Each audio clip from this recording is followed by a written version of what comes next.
nhỏ rồng nè hôm nào bé mua luôn trên mà lì chia là lấy nam nè do họ lúc bên từ đó nè hay tìm Mitsuki này họ nói nhỏ có lò la suốt nè rồng có hăng này rồng kia chết thái nè nếu mua tàu xỉ đấy tao chỉ mà cụ thay lúc nào là bé trái xem nè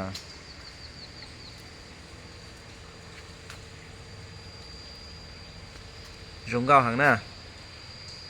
họ chặt chỉ rồng đi nó này sticker up hàng của bé nè họ cho bọ để nó làm lấy rong chết thái rồi đấy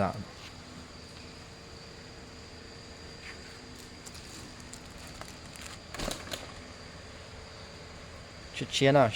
tàu móc phải tê để tàu này